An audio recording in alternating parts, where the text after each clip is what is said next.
I'm going to give William a prize for best behaving student. You know, he talks about the fact that there's some education that needs to happen. And the Ministry of Health does research in Jamaica on a relatively regular basis. And the last research that came out suggested that 7 out of 10 Jamaicans are suffering from 2 things. One is poor nutrition, because they're not eating fruit and vegetables, because in the main they can't afford it. And 2, that they're not exercising. 7 out of 10 Jamaicans are not exercising. They live sedentary lifestyles. They're not walking. They're not jogging. They're not dancing. They're not exercising. When people think about exercise in Jamaica, a lot of times they think about the gym, and the gym comes at a cost. And if you can't afford fruits and vegetables, you definitely can't afford the gym. So it's something for us to talk about in a real and meaningful way. I have to give big ups to William and his team. I see him there drinking his water. Because Wisynco can single-handedly accept that you are the reason that Jamaicans are drinking more water because of the water campaign. It's the truth. He deserves a round of applause, he and his team. We drink more water because of those water campaigns. And I don't think a lot of us have wrapped our minds around what are the opportunities for the benefit of the society, but also the benefit of the private sector. Can we make money from health in a way that society can be healthier, but the private sector can also make money? And Dan, that's where you come in. JAMPRO very much is trying to be that bridge and connect the investment with a healthy, wealthy Jamaica. Let's talk about it. Please make Diane Edwards welcome.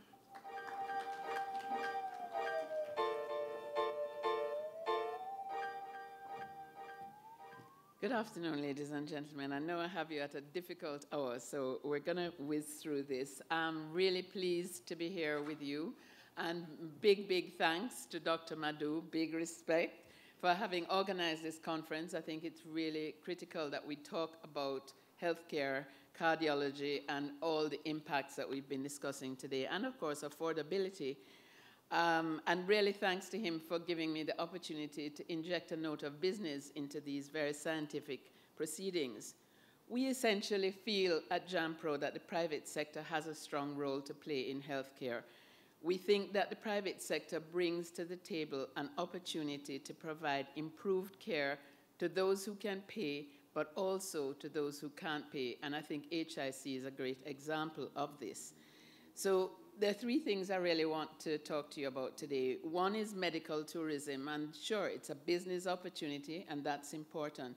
But we think that medical tourism can also have the impact of raising standards of care, of offering an alternative to those Jamaicans who think that the solution to every disease problem or illness problem is to go to Miami.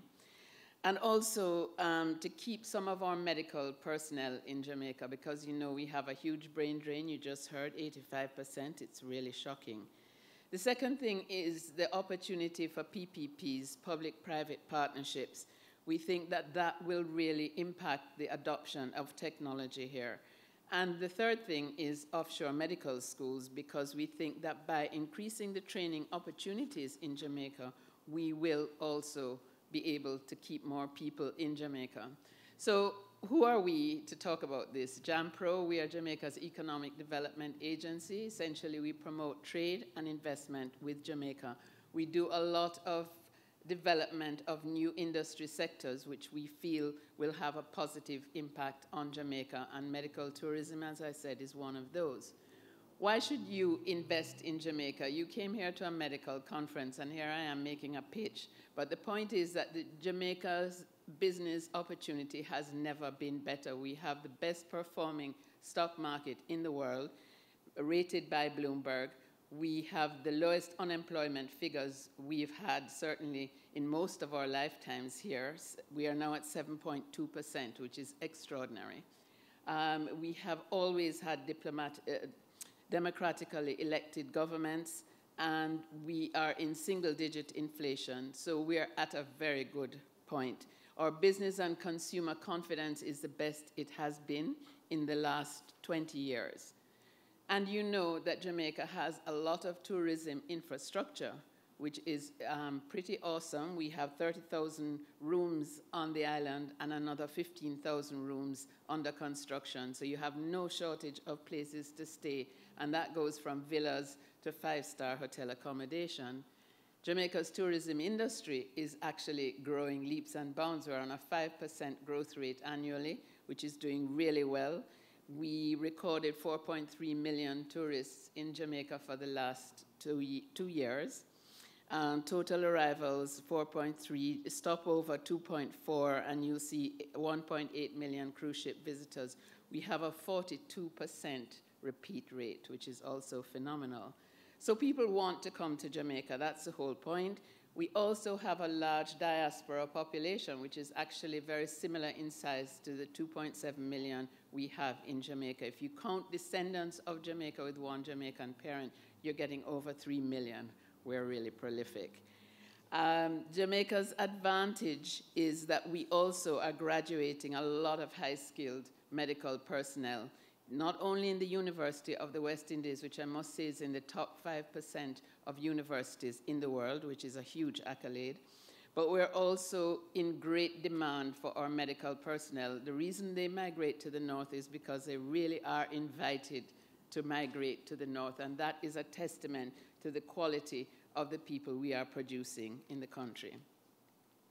We actually looked at the opportunity for medical tourism as far back as 2015, and what we saw was that already it is happening in small ways. 20 to 30% of the income of most of the private sector surgical facilities in Jamaica are getting their income from visitors. So people coming back to visit friends and relatives, and they're getting different types of medical treatment done in Jamaica. So the opportunity is there, and it's growing.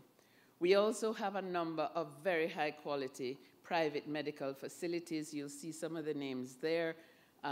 Obviously, HIC is at the top, and this was not paid for by Dr. Madu. But Hospital, Carnegie Handy Institute, Celiac Dialysis Center, just to mention a few of them. So the point is that we already have several very powerful and very world-class facilities here, very modern facilities. If you look at our ranking in terms of medical tourism, we actually are ranked very high up, number 17 in the world. But if you look at the rankings there, the country, environment, the medical tourism industry, and the facilities were actually pretty good for a small country in the Caribbean. We also have some very strong insurance companies here, locally and regionally grown, which offer the range of medical and life insurance. So again, an opportunity that I think we have all the basics, in fact, to develop a viable medical tourism opportunity in Jamaica, which you can take advantage of.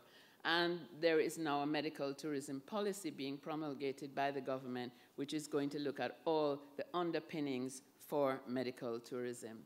And of course, the question of costs and affordability. If you look at this chart, you see that most of the critical operations that people travel for to get done are much, much cheaper in Jamaica. I won't go through it, but you can see what it is there. So what are the opportunities for you to invest in Jamaica in medical tourism? Well, we see the opportunity to invest in PPPs, as we said. The government is committed to improving the standard of healthcare in Jamaica, but they can't do it alone. We are trying to balance our books and reduce our national debt to GDP ratio, and that's a big task for any government to take on. So what we're trying to do is bring in private sector to partner with the government to look at developing centers of excellence in those areas that you see there. And there are opportunities in both national hospitals and regional hospitals. There are opportunities in the St. Joseph's, as I spoke about, the Cornwall Regional, which is in the west. There are a number of areas, and also in regional hospitals, where private sector can come in and partner with government to and these are real business opportunities. So Also, there's opportunity of getting involved with small medical facilities. This is one of them that is on the market for sale in Mandeville, which is where most of the diaspora returning community live.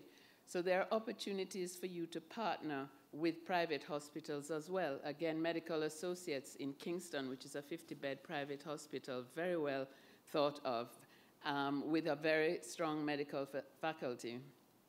And I think that there are opportunities for you to actually make money from healthcare while delivering a service that is affordable.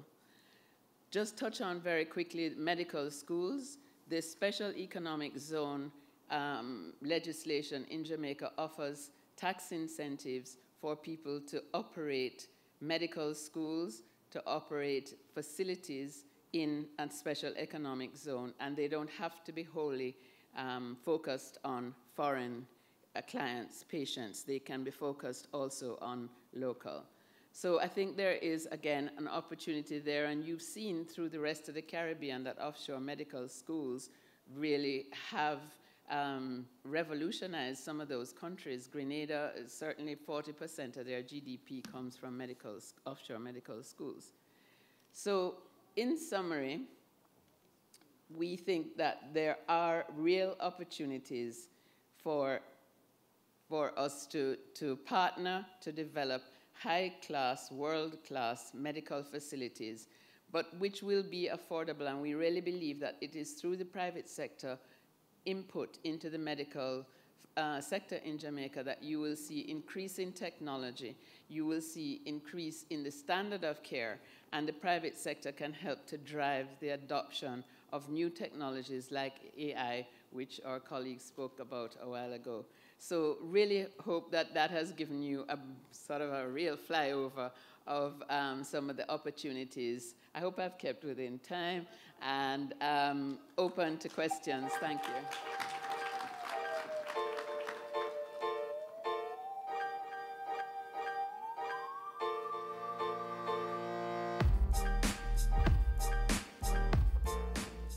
William, you're no longer my top student. Dan just got the prize. Apologies. Well done.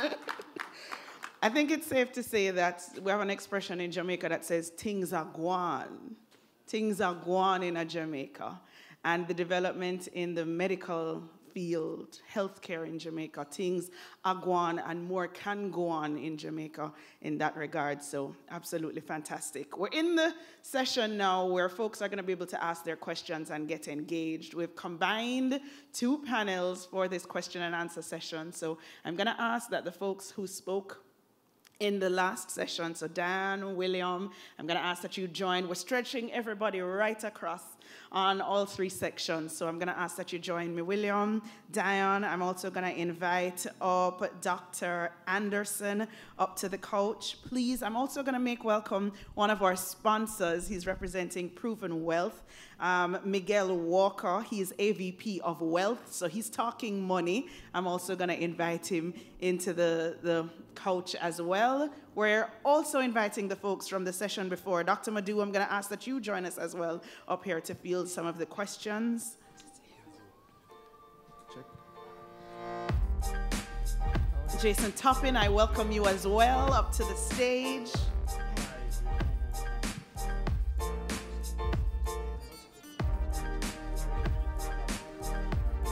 More people than sharers. Let's work this out.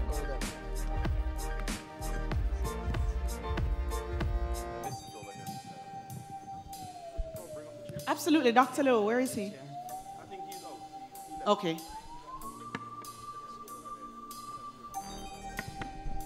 So this is the place where you can ask your questions. We've got a great mix of folks from Jamaica representing the international community. We have a nice mix of business and medicine, and it's for you to ask the questions that you have.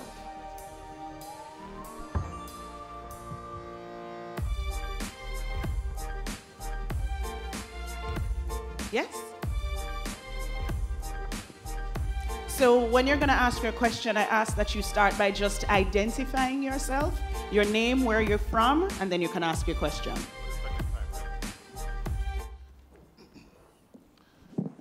It's really a pleasure to meet all of you. My name is Chuck Daubeny. I'm from the United States, from the Mayo Clinic in Rochester. And in the context of the question I asked, I'm also the director of the Center for Health Equity and Community Engagement Research. And the reason why I'm really interested in this question is health is wealth. And Mark, you said it, zip code, where you live, is wealth. And I'm from Nigeria, and the issue of brain drain is quite real to me because I'm an example of that brain drain. Some of the reasons why this happens is economic distress within the country, but also social distress, opportunities that people don't have, and the feeling that they don't have the ability to achieve the things that they can achieve if they were elsewhere. So I was struck by some of the presentations and wanted your reflection really from the P2P, PPP angle in terms of how do you reverse this? Because if people have a sense of opportunity and a future, they will stay, right? My presumption, they will stay. And with that also could come health, because health then leads to productivity, and that creates the economy, gets it growing, fires it up, and things get better. So I just wanted to get your thoughts about that connection between health and wealth or poverty, and how you reverse the trend. Well, I was going to give it to the... Okay, so perhaps William and Dan, you can start there. Thank you very much for the question. I think that what I was trying to get over in perhaps a bit of a whirlwind way was that I think that building out the health sector is not just the responsibility of government. The way we see it is if we get more private sector involvement in health facilities, if we develop, we have a small population, which Nigeria is a totally different thing, you're on a different scale. But if we in Jamaica were to develop high-class, world-class facilities which treat visitors to the island and which treat retirement populations, there's a whole opportunity in retirement populations, both Jamaican and diaspora. And the same would exist in Nigeria, although on a vastly different scale. But if we were to do that, we could start to keep some of our scientists, specialist medical personnel at home, because they would have an employment opportunity and they would have a research opportunity. And I think someone spoke earlier, I think it was Dr. Lowe, about the lack of research and R&D in the developing world, and this is a critical area which would also keep some of our scientists or bring them back to do work on some of our issues. So I think it's critical that we expand the sector. Because we are small in scale, we can't expand it only on a 2.7 million population. We have to appeal to a wider population. I'm going to ask Dr. Madu to add to that, because not only have you decided to stay in Jamaica and work, but you've decided to create jobs in Jamaica. And I think a part of the conversation would be around, okay, who else is going to take that brave step of deciding to invest in a healthcare facility in Jamaica and not just create a job, but create jobs? Why here? It's on? Okay. What's the last question? Why here? Why Jamaica? Why didn't you pack up your things and go somewhere and HIC in some other country, some other first world country? I've thought about that many times. And that's a subject that bears serious attention, right? I think the opportunities are easy to recognize in terms of what major healthcare investments like HIC can do for a country. But it's also important for the political leadership to recognize that. And so it would be nice to have a dialogue around that. Talk to those people who have made that investment, see what frustrations they're going through, and then see how you can solve that. Because if that's not solved, it makes a less compelling argument to ask others to make such investment. No greater person to speak with than right here in the coach, so I'm sure that conversation will happen. We have a question here. Oh, yeah, so thank you. So my name is Elizabeth Ufili from Morehouse School of Medicine in Atlanta.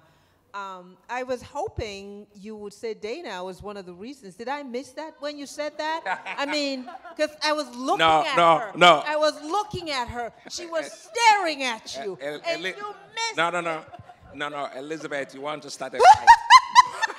No, remember now, Elizabeth, that's how people fail exams. You don't remember the question. The last question was, why have you not packed up and gone somewhere else? Now, the question you want me to answer is, why did I come? Yes, try that again. Okay, I'll answer that one. Thanks, Dana. That woman, Diane. That's right. You're out of the doghouse. So actually, I'm going to follow up on that question because I was quite impressed, given how long HIC has been here, that you are on the top based on what I guess that's the equivalent of our economic development, the Jamaica. So when you think about that as to build such a thing, I know it has to be stressful. What has been your challenges? And then also, what's the opportunity for an organization like the Association of Black Cardiologists from a research as well as an economic development standpoint? Felix, did you like that? I know Barbara was from there. Can you remember both questions? Okay, yeah. The challenges and the opportunities. Opportunities. Okay, so first of all, Jamaica is a great country. And I think anyone that has spent any time in Jamaica will grow to love Jamaica. I carry a Jamaican passport. That's how much I love Jamaica. It's such a wonderful place. It's also the most progressive of the English-speaking Caribbean islands. It's closest to the largest economy in the world, right? It has reasonable infrastructure, right? But there are challenges, you know. So William already mentioned that 85% of tertiary school graduates leave. That means that there is a deficit of workforce, especially when you're doing something that is high intellectual capital requirement. That, you know, because if 85% of tertiary school graduates leave, and then we do not have training facilities on the ground for specialized training in cardiovascular medicine, it will mean that you're going to have to look for the people who will bring that skill from other countries. So it's not an accident that HIC staff complement is about 20 different countries. So we hire staff from all over the world. So that creates some problems because it increases your cost of delivering that service in Jamaica because the people you hire will have to get very attractive salary, you know, and other benefits before they come. Then you're also at the mercy of some bureaucrats that will have to approve the work permit before the people come in. Then you have them licensed. You know, fortunately, we have a very progressive registrar of the Medical Council that understands the needs in the country. And so that is more streamlined. You know, you have the requirements to meet. Because the problem is not about, you know, you want to have the requirements, right? But once you're given a list of requirements, you want to know that once you meet those requirements, there is a process that we run through. It doesn't always go that way. So that's very challenging. And then I get to call people like Diane all the time. And then she pulls all kinds of steps to try to solve problems for us. Then you also have the issue with importation of materials. You have to buy things. We have nuclear generator that has to come in once every week. So each week it comes. Your broker is fighting with customs to clear it. You have to get PSD permit from the ministry, and the PSD permit is current. Depending on when your generator comes, the person at customs may not be familiar with it, and then it has to go on and on. Then you have to look for capital to buy equipment. If you're moving equipment across borders is cash payment, right? So we have 3 cat labs, right? So you have to raise 1.5 to 2 million US dollars to buy 1 cat lab. And then you have to make sure that money is paid before GE will move it to install. So it's different from operating in the US where you can talk to the equipment providers and then sign a few papers and you get your lab. The local banks do not understand healthcare business to that extent. So you cannot go to any of the local banks and try to borrow that money. So those, capital formation or access to capital is a problem. But nevertheless, if you put all that together, you can still build the infrastructure and then you can still create the type of healthcare that will attract people from different places. And most importantly, keep people like those in this audience at home, seeking care, instead of migrating the capital. In essence, we subsidize the richest country in the world. Jamaicans go to Miami and pay multiples of what they will pay for that service. But if they could pay a fraction of that in Jamaica, then you can take care of more Jamaicans who do not have the resources right here in Jamaica. Dr. Madu, I want to pick up on that. Yes, a round of applause is in fact very, very valid. At the risk of biting the hand that feeds you, I want to go to Proven, which is one of the silver sponsors of the event today, and talk a little bit about the financing side. You heard the laments of both Dr. Madu, Dr. Lowe before, talking about funding medicine and medical initiatives here in Jamaica, and that's tough. Everybody wants to put their money in a house. Everybody wants to put their money in that wonderful stock market, but there are still difficulties in financing Dr. Madu's HIC, in financing Dr. Lowe's research and development. How can we bridge that gap? Okay, everybody hear me? All right, so it's a general concern as it relates to capital across different sectors, whether it be health, I'm sure William will have a similar concern also. But from a health standpoint, Dr. Lowe did allude to it. It's getting us to understand the needs, getting us to understand how can we finance it. As bankers, we tend to look at the numbers, straight numbers. R&D may not give you the return that you need right now. As such, we will have to find innovative and creative ways to finance an opportunity like R&D, like HIC, for even bringing in that equipment for $2 million US. Once you need these funds, we always have a dilemma to pass in these, because we have our hurdles in-house also. Credit committee, the shareholders that we have to give account to. From where we sit at Proven, we might have a little bit more latitude in that we can bring investors to the table and say, listen guys, for R&D for Dr. Lowe, you may not see the return in another 5 to 10 years, but let us raise some private equity for you and then list the company in 5 to 10 years by introduction, meaning these existing shareholders now will sell their shares 5 to 10 years time down the road to the public, take out their money, and then the public will participate. That's one avenue we can look at to finance a need like that. For Dr. Madu, his company for that $2 million purchase is an existing company already. What we can do is give him a bridge facility. Clear it. You have a good enough profit and loss or balance sheet. We can amortize it. We can find innovative way to do it. But it all starts with a conversation. The formal banking may not be the best place to go, but we have to find innovative ways like what we can do at Proven. I'm not selling Proven right now, but we have to find innovative ways. It all comes down to a conversation and finding the investors that will be willing to take that risk to provide the capital needed. Fair enough. Yes. This question is directed to, I think it's William. By the way, I'm Barbara Hutchinson from Maryland.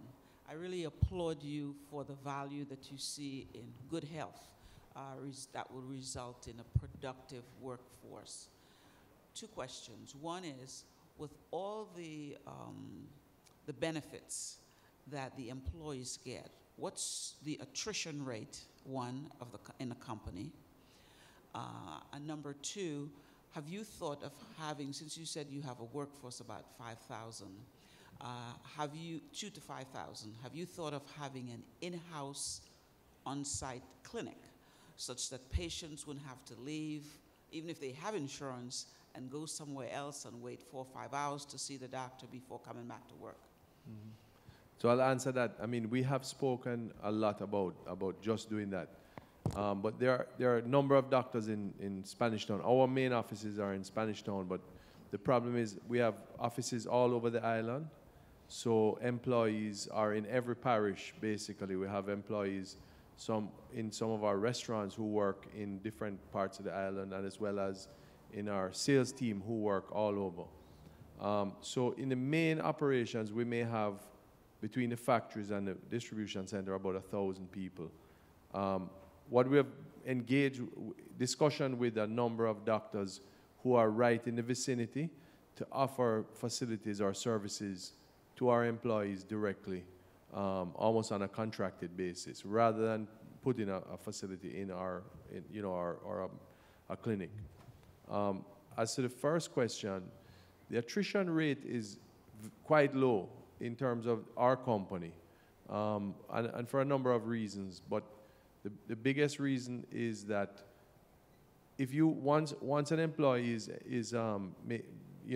becomes a permanent employee at Wisynco, the benefits that we have in terms of things like our medical insurance, pension, we have a significant, as I said earlier in my comments, a very, very aggressive profit share scheme. We also are just implementing this year for senior management and senior leaders a employee share ownership program. When we listed the company 2 years ago, we gave discounted shares to every single employee, had the opportunity to buy discounted shares in the company. And since our listing in 2 years, the share price has gone up about 300%. So a lot of employees gain significant value and wealth from participating. So we don't have a very high attrition rate. It's only in new employees at the lower sort of base of the spectrum. People who come in unskilled to a large extent, who come in maybe to work in a warehouse or whatever. What happens is that at that level, there is somewhat of a high attrition rate more recently because of lower unemployment levels. So we are seeing, for the first time since I've been in business, over 30 years, I think Diane mentioned that the unemployment levels in Jamaica are the lowest ever at 7.2%. And so at the very, very entry-level jobs, you see a little bit more attrition now than we have seen in the past, just because of the unemployment levels. Okay. Thank you all this has been very educational from all spectrums. I have a question, and I would like comment from any one of you. Dr. Madu, I'm looking at you. Dr. Anderson, I'm looking at you as well. So I'll take blame. I created this program, but of course I didn't tell anybody what to say. We gave what we'd like to hear you speak on, but the content is your responsibility. What I was hoping to hear is a question I hear all the time in the streets, when I go on radio shows, in the newspaper, is, well, White Heifer is so expensive. And I wondered if anybody would like to draw a conclusion as to wrap it up nicely for me as to why, cost of importation of labor, cost of access to capital, cost of the rising cost of drugs and adhering to standard of care, cost of three-quarters of our labor pool moving out of the country, leaving financing of healthcare largely on, well, private healthcare largely on just corporations who are paying for insurance, but that's only for 20% of the population. The fact that we don't actually have, you know, any artificial intelligence that makes these things smoother.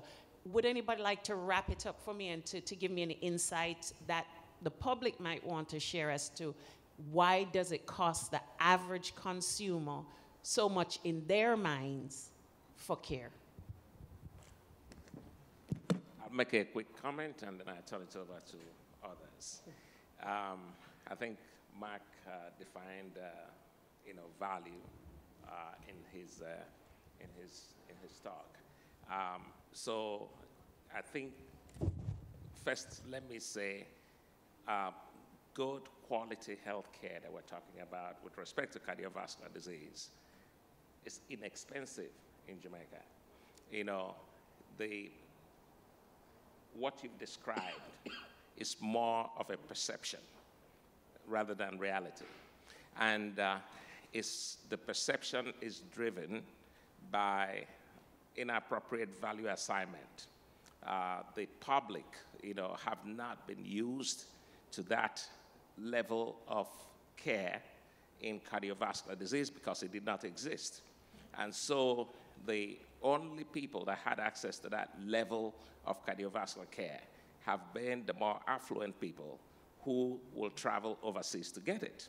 And so if we actually want to compare the cost to determine whether it's expensive or not, then we will have to do that from that perspective and say if a Jamaican who has the means can travel, and I don't remember who had that in his slide, but the cost of angiogram, you know, in I think it was Kai's, you know, yes, Stefan has it.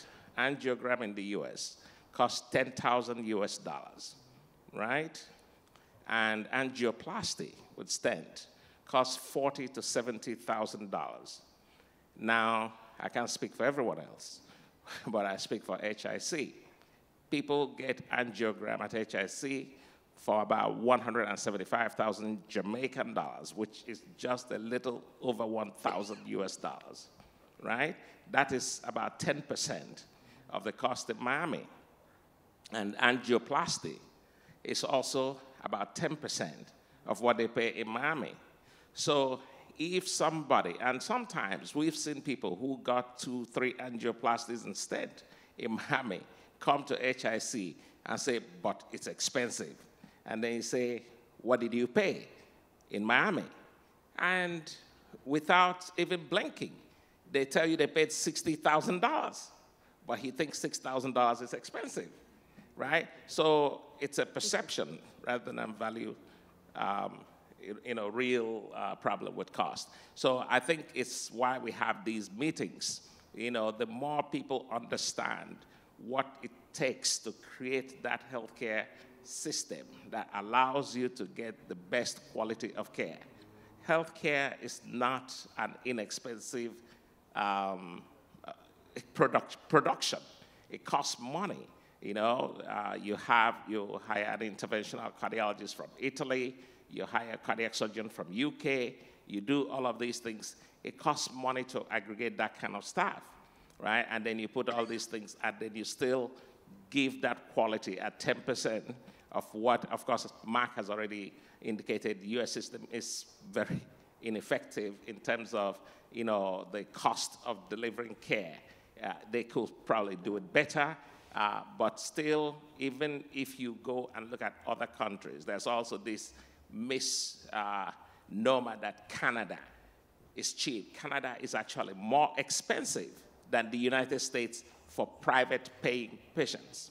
1 day in the intensive care unit in Canada for a private patient is anywhere from $8,000 to $14,000 US.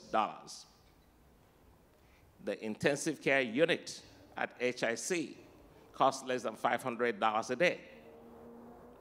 So I don't think that's expensive for what it offers.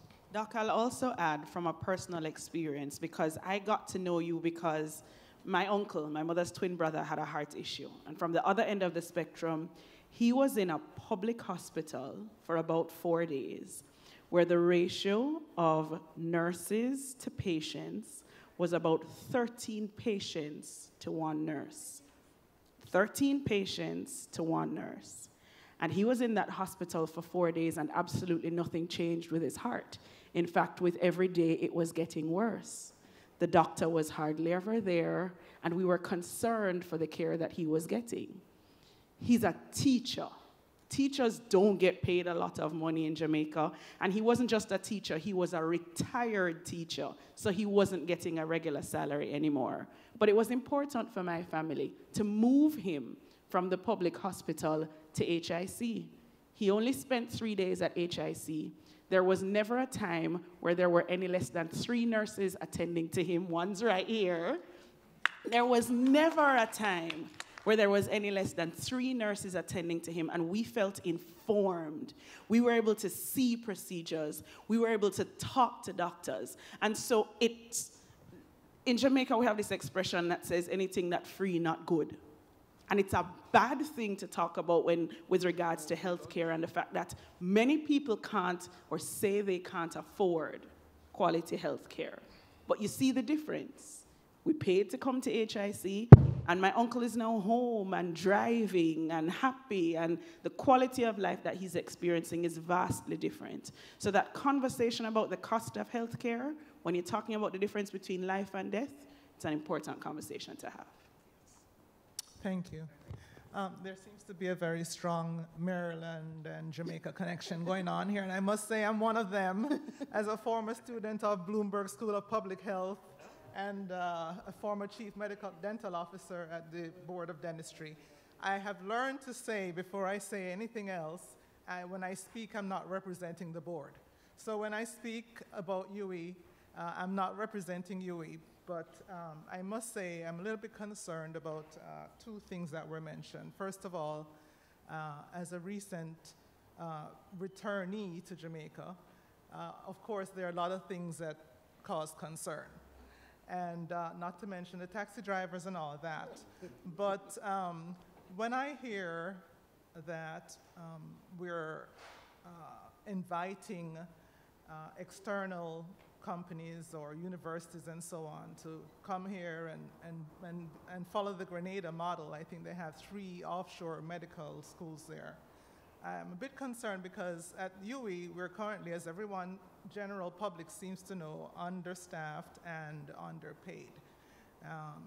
And so what I would implore those who have the power and the means to do so is to support the university here that we have, support R&D with Dr. Lowe and his efforts, and look inward first before we look for external private institutions to come in here and market or build up Jamaica. Secondly, I just want to, as a dental professional, I just want to encourage all of our physicians to include us in the treatment when you're getting your heart patients in for surgery. To remember, please refer them to us to get clearance for their oral health. We have some great needs in that concern in Jamaica. And finally, I just wanted also to speak. Dr. Lowe is not here to speak for himself, but once again, you know, all of you companies, you private individuals, proven, you can all play a part in improving our potential, developing our potential to not only be great athletes, singers, entertainers, but to support our research where we have all of this artificial intelligence areas that we can expand in. Thank you. Let me just squeeze in 2 more questions, one here and then the final one there. Okay. I think this question points mostly to Jason, and maybe Mark can reflect a bit on it. Is a question about, this is Felix Ogade here, and I'm from Georgia, making Georgia in the US. In terms of, you know, you talked a lot about data science and artificial intelligence. As you all know, depends on the input into any algorithmic system that you use that will impact the result that you get. And the concern that I have is that when you look at, let's say in terms of law enforcement, just came back from South Africa recently, where, you know, they had this era of apartheid, but the police, they are now using AI to really manage the population. And then you can look at maybe if you see 3 black people sitting at the bus station, how does the cameras and the system using facial recognition analyze what they are doing as opposed to if it's another ethnicity? And I think in terms of medicine, the concern is that black population around the world we have not aggregated data in a very meaningful and scientific way. I listened today from the comment made by Dr. Tulok-Reid and Dr. Ophelia, just talking about even management of heart failure. We still have a little bit of discrepancy. And if we are going to use AI to practice precision medicine as the new catchword about where the future lies, I think unless we partner in a very meaningful way, not putting any pitching for ABC, but I think we need a very large system of how we're going to aggregate all this data, whereby the impact of not just, you know, how we respond to pharmaceutical therapies, even genetic data, I don't see how we analyzing and aggregating all this data to influence how AI will be useful for us in terms of disease prediction and management. Okay, I absolutely in agreement. I couldn't develop it. You touched on 2 things. One of which I mentioned was the lack of large pools of data for Jamaica or similar countries. It's just not there. And a big part of going forward will be to create that data. I'll say the process is starting.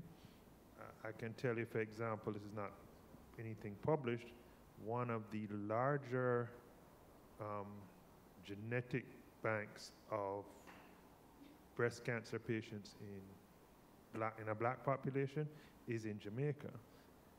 It's not something published, it's something that we've just started in a couple of years. And the fact that it's one of the larger says that there are not very many out there. So there's a lot of potential for us to start collecting meaningful data and put it together. The other aspect you touched on, which is very topical, is I believe more of the ethical principles surrounding data sharing, data availability, and what you do with the data. And that absolutely is something that any scheme collecting and using data, you have to have built-in safeguards, principles for how we're going to use the data and avoid the potential for people to be discriminated or unfaired because of how that data may be used. There are limits in the whole process of AI and data science is limited by one, the quality of data, and then the people making or designing the algorithms to use it, which is a big reason why we here, or similar countries, need to be the people designing the data, these algorithms for our utilization. Fair enough. And our final question in the session. It's a comment. It's important to recognize how health care or cardiac care is financed for persons who need it. There's a person who can afford it, who go off to Miami, but now recognizing that HIC can do the surgery, remain in Jamaica. There are patients who are supported by their relatives like you did, and you have found the funds to support your relative at HIC. But there are persons in the hospitals which are relying on government support, which will never or rarely get that government support, as illustrated by my talk today. And we have to consider it when we are talking about financing healthcare in Jamaica.